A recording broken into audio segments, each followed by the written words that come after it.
ისტორიაში პირველად ქართველმა ტაიკვანდოისტმა ზურაბ კინწურაშვილმა ოქროს медаლი მოიპოვა. გერმანიაში გამართულ მსოფლიო უნივერსიადაზე ზურაბ კინწურაშვილი ტურნირის ფავორიტად იყო მიჩნეული. მან ყველა მეტოქე დამაჯერებლად დაამარცხა და ტურნირის ღირსეული გამარჯვებული გახდა. მეც თემის შესახებ ჩვენ სტუდენტ სტუმრებთან ტაიკვანდოისტ ზურაბ კინწურაშვილთან და ტაიკვანდოს ეროვნული ნაკრების მწვრთნელ იოსებ ოსიძესთან ერთად ვისაუბრებთ. მოგესალმებით, გილოცავთ ამ ფანტასტიკურ და ისტორიულ წარმატებას. პირველ რიგში გილოცავთ და რომ მოგვიყვეთ ამ ტურნირის შესახებ, როგორი გზა გაიარეთ და საერთოდ რა სირთულეებს წააწყდით. მოგესალმებით, პირველ რიგში მადლობა მოწვევისთვის. გერმანიის ქალაქ ესენში გაიმართა მსოფლიო უნივერსიადა, სადაც მეც ვიღებდი მონაწილეობას საქართველოს და ბათუმის საზღვაო აკადემიის სახელით. ტურნირი მართლაც რომ ძალიან კონკურენტუნარიანი იყო, იღებდა ძალიან ბევრი ქვეყანა მონაწილეობას. ჩემს ზონაში იყო 31 სპორტსმენი წარმოდგენილი, სადაც შეუძლია და 4 ბრძოლა შემიძლია თქვა, რომ დამაჯერებლად გავიმარჯვე და ჩემპიონობაც ვიზეიმებით, ძალიან მოხარული ვარ. იყო რომელიმე მესის თქვა მეწოქე უფრო გამორჩეულად თქვა რთული თქვენთვის? მარტივად გავკლავდით თქვა. რთული მეტოქეები ნამდვილად იყო, მაგრამ ჩვენ შეუძლიათ და ჩვენი ტექნიკური და სწორი ხედვებით გამოვნახეთ მათთან თუ როგორ გვემუშავა და ესე რომ ვთქვათ გავამარტივეთ მასთან და შედარებით მარტივი გამოჩნდა, მაგრამ ძალიან დიდი კონკურენცია იყო ამ შედეგში. ხო, ყოველთვის ეს რაღაცა გამარჯვებას რომ მიაღწევ, რაღაც დიდი უპირატესობით ყველას გონია, რომ ძალიან მარტივად, მაგრამ ამის მიღმა რა შრომა არის ჩადებული, რა მომზადება, ტაქტიკური, ფიზიკური, მორალური, ყველანაირი გათვალისწინებით დიდი შრომა და დიდი ჯაფა იყო გაწეული. ბატონო ზურაბ, თქვენთან ბატონო უკაცრავად. მინდა გკითხოთ, აი ზურას ამ წარმატებას, აი ტაიკვანდოს, ქართული ტაიკვანდოს ისტორიისთვის რა მნიშვნელობა აქვს და როგორი არის, აი როგორი იქნება, აი თქვათ შემდეგი ნაბიჯი, თქვათ ახალგაზრდები, ბავშვების დაინტერესება ამ სპორტის პოპულარიზაციისთვის რა მნიშვნელობა აქვს ზურას გამარჯვებას. მოგესალმებით, დიდი მადლობა მოწვევისთვის. ყველას გილოცავთ ისევ და ისევ ზურას ამ დიდ შედეგს. ზურას ამ გამარჯვებამ კარი გაუღო ძალიან ბევრ ახალგაზრდა სპორტსმენს. ზურა თვითონ მოვლენა ამ სპორტში და რა ვიცი, ძალიან რთული გზა გავიარეთ რა. აქამდე ბევრი მომზადება, ბევრი იმედგაცრუება, ბევრი შრომა, ბევრი ოფლი მან თავი დადო ყველაფრისთვის და მან გაითვითცნობიერა და იცის, რომ ის არის ერთგვარი გასაღები მომავალი თაობის თუ როგორ უნდა გაიარონ ამ რთულ გზაზე. წეგან აღნიშნეთ, რომ ცოტა მარტივად გაიარა. კი, მარტივად გაიარა შორიდან დანახული თვალით. უბრალოდ ეს იმ დონის რთული გზა იყო, რომ თუ ბოლომდე ჩახედული არ ხარ სპორტში ვერ გაიგებდნენ რა. იქ იყო ძალიან ძლიერი სპორტსმენები იყო რა. განსაკუთრებით მედლის აღების შემდეგ ტაიპელი ძალიან ძლიერი ბიჭი იყო. კი, მარტივად დავამარცხეთ და ბრაზილიელიც ერთგვარი ფავორიტი იყო ტურნირის, ახალი სახე იყო, ის პანამერიკის ჩემპიონი იყო, მან კორეელი, უზბეკი ძალიან ძლიერი ბიჭები დაამარცხა, უბრალოდ სწორი მიდგომით, სწორი ხედვებით, ჩვენს შევძელით და ესე გამოვიდა, რომ მარტივად დავამარცხეთ და დავეუფლეთ ამ ისტორიულ медаლს, რომელსაც ულოცავ რა თქმა უნდა ზურას, ჩვენ საქართველოს ჩვენ ფედერაციას, თუ შეიძლება ერთ წუთით ვისარგებლებ თქვენი ეთერი და მე მინდა მადლობა გადავხადო საქართველოს ტაიკვანდოს ეროვნულ ფედერაციას. სწორი ხედვებით, სწორი ჩართულობით განსაკუთრებულად გამოყო ბატონი თეიმურ აზღებრიშვილის როლი, ჩვენი პრეზიდენტის თანადგომით აი მივახციეთ იმ ყველაფერს, რასაც ეტაპობრივად ვახცევთ და ფაქტი ის არის, რომ საქართველოს ტაიკვანდო ერთ-ერთი სპორტია საქართველოში სწრაფად განვითარებადი. ამას ჩვენი შედეგებიც მეტყველებს, ამას ეს გრანდიოზული კვირა გვეუბნება, სადაც ზურას ჩემპიონობის შემდეგ თქვენი ეთერით ვისარგებლებ და 2 დღის წინ კიდევ ერთი ქართველი ტაიკვანდოისტი ახალგაზრდულ ევროპულ თამაშებზე გახდა ვიცე-ჩემპიონი ნიკა ღოღობერიძე კილოცავ. ასევე ჩვენი პარატაიკვანდოისტები მათ ისტორიული შედეგი გააკეთეს, 3 ფინალი იჩხუბეს, 2 ოქრო და 1 ვერცხლი. და ეს მეტყველებს იმ ყველაფერზე, რომ სწრაფად განვითარებადი სპორტია, ძალიან ბევრი დაინტერესება მოდის და ამ ყველაფერში ზურას როლი ლომისწვრილია, იმიტომ რომ მან 2 წლის წინ ზუსტად შეძლო და ევროპული თამაშები მოიგო და გახსნა ის გარები გახსნა, საიდანაც მომავალი თაობა მოდის და მოდის რა ჩვენ სპორტში რა. ბატონო იოსებ, სწორედ ეს მინდოდა და მეკითხა, აი რამდენად არიან დაინტერესებული ის რო ახლა რა თქმა უნდა, ჩვენი სპორტსმენების წარმატება იქნება ძალიან დიდი სტიმული, რომ ამ სპორტის სახეობით დაინტერესდნენ ეს თავისთავად, მაგრამ აი აქამდე როგორ მოხვედით და აი აქამდე რამდენად იყო დაინტერესება, აი თუ ინტერესდებიან ახალგაზრდები? ამ შედეგების მერე ძალიან დიდი დაინტერესებაა რა. ძალიან დიდი ენთუზიაზმით მოდიან ბავშვები. აი ესე რომ ვთქვათ, რომ თუ საქართველოს ჩემპიონატზე ვთქვათ, ну ყველაზე რთული პერიოდი ჩვენ მქონდა კორონავირუსის შემდეგ.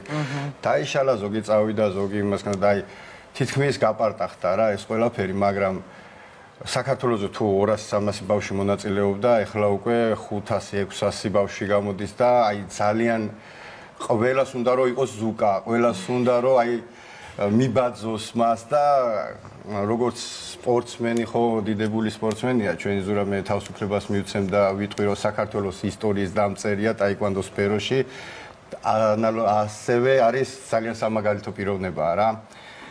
მე მინდა მადლობა მის ოჯახს მოუხადო, აი ესეთი ქართველი ვაჟკაცის გაზრდისთვის და ამავდროულად მის წვრთნელს ბატონ თემურ ღლონს მინდა მადლობა მოუხადო იმ კოლოსალური შრომისთვის, რაც გაწია და რისი შედეგიც ეს ყველაფერია.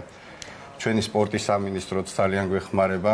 მინდა ბევრი ვისაუბრეთ ზურაზე, სიმარტივეზეც, რომელიც ერთი შეხედვით ჩანდა ეკრანებიდან და თითქოს მარტივად დაძგა, თუმცა ახსენათ ამიკომაც სამთხილ შრომა დგას ამის უკან. თქვენთან მექნება კითხვა, აი გარდა ვარჯიშისა და დისციპლინისა, აი კონკრეტულად სპორტის სამსახეობაში რა არის საჭირო იმისთვის, რომ მიაღწიო ამ ხოლმე წარმატებას? პირველ რიგში, რაც ყველაზე მნიშვნელოვანია, სურვილი. ძალიან დიდი სურვილი უნდა გამოძრავებდეს, რომ შენ ის ყველაფერი გვერდში გადადო, რითიც შენ ხელა ახალგაზრდები ერთობიან თუნდაც და ის წუთები, რომელიც შეგიძლია რომ მეგობრებთან ერთად გაატარო, შენ თუნდაც მხოლოდ ვარჯიში არ არის რა, დასვენებაში ატარებ, აღდგენაში ატარებ. ძალიან დიდი ენთუზიაზმია საჭირო და ძალიან დიდი სურვილი უნდა გქონდეს, რომ ეს ყველაფერი გააკეთო, იმიტომ რომ მხოლოდ მინდა და უნდა გავაკეთო, ეს საკმარისი არ იქნება რა. ყველაფერი უნდა გადადო, თუ გინდა რომ საუკეთესო იყოს. რასაკიდან დაიწყეთ დაინტერესდით ამ სპორტის სამსახეობით? 6 წლიდან ვარ. 6 წლიდან უკვე პირდაპირ დაიკვანდო ამ მარშში. რა საინტერესო, მე თან მინდა მაყურებოს ვაჩვენოთ ჩვენი საოცარი ოქროს медали, თავის მასკოტით. რომელიც მოგვიყვანა. მოკლედ რო თქვა ჩიტით. ბატონო იოსებ, აი თქვენ ახსენეთ, რომ ესა იმან მატულობს ახალგაზრდა დამწყები ტაიკვანდოისტების რიცხვი, ეს ყოველთვის ესეა, რაღაც დიდ წარმატებას ყოველთვის ეს მოსდევს რა, ყველანაირ სპორტის სახეობას, როდესაც წარმატებულ რაღაცას უყურებს პატარა დამწყები სპორტსმენი, მის ენთუზიაზმით აღივსება და ანუ შემდეგ ფეხბურთი, კალათბურთიც წარმატებები რაც გვაქვს, მე არის მოზღვავებული რაოდენობის მსურველები ჩდებიან და აი რო გითხრათ, როგორი პირობები აქვთ ჩვენ სპორტსმენებს, რა გვაკლიან, რა შეიძლება უკეთესად გაკეთდეს და აი რომ უფრო მეტი ვთქვათ ახალგაზრდა ჩართულობა რომ გაიზარდოს და ამას გაუმკლავდეთ და რა პირობები არის საჭირო. კიდევ ერთხელ განმეორდები რომ ზურამ კარი გაუყო ამ ყველაფერს და დღეს ნაწილობრივ მე შემიძლია ვთქვა რომ არის ძალიან ნორმალური და კაი პირობები იმისთვის რომ რაც შეიძლება მეტი ბავშვი დაინტერესდეს და აღზარდოთ მეტი სასახელო მომავალი თაობა. ამისთვის გვაქვს კი ბევრი რამე გვაქვს ეს ინვენტარი, ტატამები, ფედერაცია მუშაობს ამ ყველაფერზე. კიდევ აღნიშნავ რომ უშუალოდ ბატონი თეიმურაზი თვითონ არის თავისი ეგიდით არის ჩართული ამ ყველაფერში და ამ ყველაფერმა გამოიღო ეს წარმატებები და ის რომ ბავშვების ესეთი მოზღვავებული ნაკადი არის ჩვენ სპორტში. რა თქმა უნდა ეს საკმარისიც არ არის ამავდროულად რაც უფრო მეტად სახელმწიფო დაგვეხმარება და თუ გინდ მეტ ხო რა თქმა უნდა ინვენტარს იქნება თუ ანუ კონკრეტულად აი რეგიონებში ხო რა რეგიონებში არის ამ ინვენტარის ნაკლებობა იმიტომ რომ ჩვენი სპორტი მოგეხსენება ძალიან ძვირიანი სპორტია იმიტომ რომ აი ზურას ეხლა რა თქვა საშეჯიბრო რაც აცვია სრული აღჭურვას ხო მინიმუმ 1500 ევრო მაინც ჭირდება რა აი ნასკი რო ნასკია 100 ევრო ყის რა და ყოველ მეორე შეჯიბზე ახალი უნდა იყიდოთ და მთელი ჩვენი სისტემა ელექტრონულია აი საშეჯიბრო ერთი კორტი რო გააწყო ადამიანმა 45000 ევრო ჭირდება ამ ყველაფერს რა და ამის გარეშე კიდე ძალიან რთული არის შედეგზე გასვლა იმიტომ რომ ჩვენ რაც არ უნდა მაგრად მოვემზადოთ, რაც არ უნდა ფსიქოლოგიურად მზად ვიყოთ, ჩვენ თუ სწორად ქულა ვერ ავიყეთ, ანუ სენსორი უნდა შეეხოს მეორე სენსორს, რომელიც Bluetooth-ით გადაეცემა და აღიქვება იქ სწორი ქულა. აი როგორც ფარიკაობაზეა, შენ თუ არ გექნა ის სწორი ინვენტარით ის უნდა ივარჯიშო, მარტო ჯოხებით რაც არ უნდა ვუნდერკინდი იყო, ამით შედეგს ვერ გააკეთებ რა. ეს არის რა, ეს ყველაფერი დიდი იმედი მაქვს რომ ეს ყველა პრობლემა მოგვარდება და კიდევ ბევრ წარმატებას მოგვიტანენ ჩვენი სპორტსმენები გიბრუნებთ თქვენს ამაყობს მაგრამ გიბრუნებთ და კიდევ ბევრ ასეთ ოქროს მედალს გისურვებთ შეიძლება ძალიან დიდი მადლობა კიდე მინდა გადავხადო ჩვენ ექიმებს რა აი ლომის წვრილი არის მაგათი იმიტომ რომ ჩვენ ბევრმა არ იცის როგორც მედალი ავიღეთ და ჩეხი სპორტსმენი დავამარცხეთ ძალიან დიდი ტრავმა აიღო ზურამ ფეხზე და ფაქტიურად დავდექით იმის ზღვარზე რომ შეიძლება ვეღარ გაიგრძელებინა რა ფეხის პრობლემა ქონდა ძალიან დიდი შეშუპება იყო სისხლჩაქცევა იყო და ფაქტიურად ფეხზე თუ ვერ დადექი ამ ფეხით ვიგებთ ჩვენ ამ ჭკუს და ჩვენი სპორტული მედიცინის მუშაკებმა განსაკუთრებით დიმიტრი იყო წარმოდგენილი ჩვენთან მან თავისი ჩართულობით, თავისი პროფესიონალიზმით ადგილობრივი ჩარევები გაგვიკეთა, რომელთაც ჩვენ შევძელით თითეული ჭუბი ნორმალურად წაგვემართა და გავსულიყავით იმ შედეგზე, რა შედეგზეც გავედით რა. დიდი მადლობა მას, დიდი მადლობა თქვენ და ბევრ წარმატებას გისურვებთ კიდევ. უღმესი მადლობა სტუმრობის